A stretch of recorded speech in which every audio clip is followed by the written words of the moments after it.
Hello and welcome to Falcon Weekly here on BGSUFalcons.com. I'm Evan Pivnick, joined by the head coach of the Bowling Green Falcons, Chris Bergeron. Coach, thanks for joining me. Tough weekend in Alaska, pick up the win on Friday night, but not the same result on Saturday. Yeah, I mean, I think just the way you present the question means things are changing around here. We come back from Alaska with a split, and it's kind of classified as a tough weekend. Obviously, you're referring to the score on Saturday, and reviewing the tape, it's not as lopsided as that. I mean, the chances we had them at 13-12, and they had 7 power plays to our 1, so that in itself would create some chances. The bottom line over the past 18 games is we haven't been as consistent as we were the first half. Certain areas stand out in my mind. Our special teams haven't been consistent. Our goaltending hasn't been as consistent, and obviously those are 2 huge areas. And Saturday night again, it spun out of control at 3-1, and the score obviously looked bad.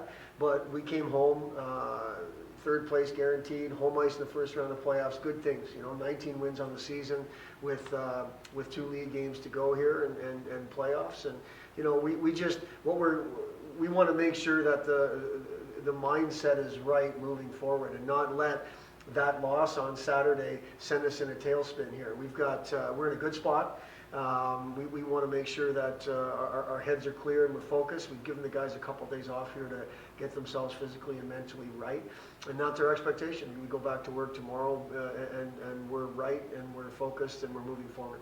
You mentioned how you gave the team the days off both today and yesterday, and the second half of the season has been all travel and all games every single weekend. Do you think, regardless of the outcome Saturday night, the team would have had days off a few days this week because of all the travel that the team has gone through? Well, yeah. I mean, we lost and we gave them days off. We wouldn't have given them more days off had we won.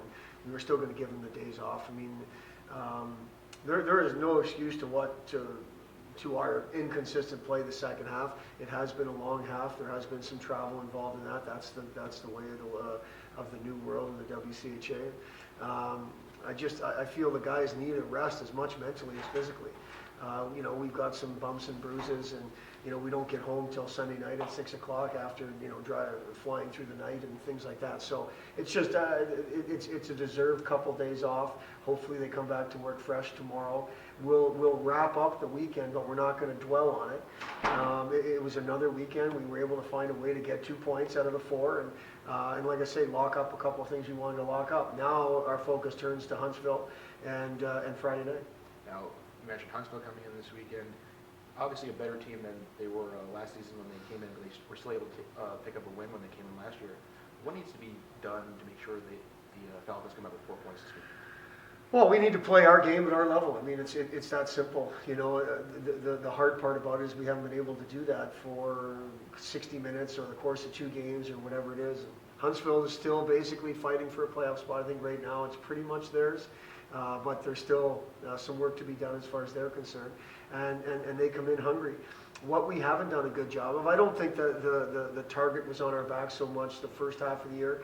The second half of the year it absolutely has been. We've been ranked since the middle of November. That comes with expectations. That comes with a target, if you will, on your back. And Huntsville's coming in here hungry. They've been hungry all year. Their play shows it. Their record is better. Their special teams are better. They've got one of the top goaltenders in the league. This is a very challenging weekend for us, but that's a good thing.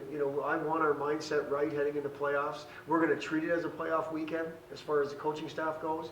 Obviously, we've got senior night on Saturday night, and that's a special time for our seniors to celebrate their career, but this is business for us. We need to make sure our heads are on right, knowing that our opponent's going to come in here guns a-blazing and try to come after us, and we're going to have to be ready to fight back. Goaltending going forward, obviously not the kind of results that you wanted to see from the goaltenders this past weekend or the weekend before. What's the goaltending situation going forward? There's a competition in goal. That's all there is to it. Having a number 1 or a 1-1 situation has not brought out the best in our goaltending. I think the best is when all 3 of them are fighting and competing, and really you're playing the guy who's playing the best. And that we got away from that the second half. That's my fault. And ultimately, it hasn't brought out the best in them. There's been way too many soft goals that have gone in the second half of the year. We have handed them way too many goals, which has nothing to do with the goaltenders. That combination obviously is a bad one, and it gets you your 8-7-3 record in 18 games when we were well above that the first half of the year. So it's something that we need to remedy and we need to get right.